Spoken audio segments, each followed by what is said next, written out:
Halo, perkenalkan nama saya Natalia Imelda, NIM 877899652, jurusan PGSD. Saya akan menjelaskan secara ringkas dan analitis tentang bagaimana ontologi, epistemologi, dan aksiologi membentuk dasar-dasar filsafat ilmu. Pertama, ontologi. Menjelaskan apa yang menjadi objek kajian ilmu, apa yang dikaji, dan hakikat realitanya. Ontologi adalah cabang filsafat yang membahas tentang hakikat keberadaan atau realitas. Dalam konteks ilmu pengetahuan, ontologi menjadi pertanyaan, apa yang menjadi objek kajian, dan apa hakikat sebenarnya dari objek tersebut. Ontologi menentukan ruang lingkup apa yang akan dipelajari, sifat-sifatnya, serta bagaimana hubungan antar bagian-bagiannya. Tanpa ontologi, kita tidak akan tahu jelas apa yang sebenarnya sedang kita pelajari dan apa hakikat kebenarannya. Kedua, epistemologi menjelaskan bagaimana ilmu diperoleh, metode yang digunakan, serta bagaimana kebenaran diuji. Epistemologi adalah teori tentang pengetahuan yang membahas cara memperoleh ilmu, metode yang digunakan, serta bagaimana kebenaran itu diuji dan dibuktikan. Cabang ini menjawab pertanyaan, bagaimana ilmu itu didapatkan, dari mana sumber pengetahuan itu berasal, dan bagaimana cara memvalidasi agar pengetahuan itu dianggap benar dan ilmiah.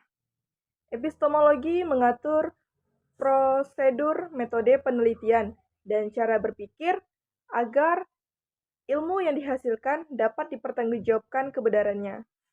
Ketiga, aksiologi menjelaskan nilai etika dan tujuan penggunaan ilmu dalam kehidupan.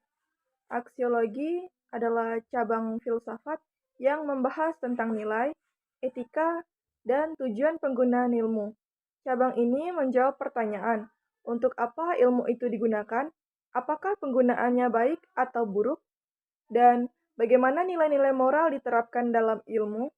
Aksiologi memastikan bahwa ilmu pengetahuan digunakan untuk kemanfaatan, kebaikan, keindahan, dan kesejahteraan manusia, bukan untuk merusak atau menyakiti. Keempat, keterkaitan ketiganya sebagai landasan utama filsafat ilmu.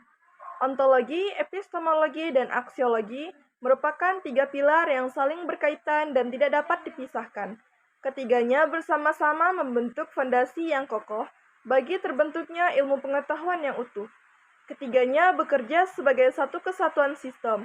Jika hanya memperhatikan satu aspek saja, ilmu pengetahuan akan menjadi tidak lengkap atau bahkan menyimpang. Tanpa ontologi, ilmu menjadi tidak jelas objeknya. Tanpa epistemologi, ilmu tidak memiliki metode yang jelas dan sulit dibuktikan kebenarannya.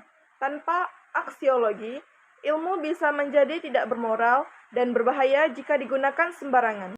Karena itu, ketiga aspek ini menjadi landasan utama yang menjamin bahwa suatu ilmu pengetahuan itu memiliki objek yang jelas, metode yang benar, dan tujuan yang baik serta bermanfaat. Sekian dari saya, terima kasih.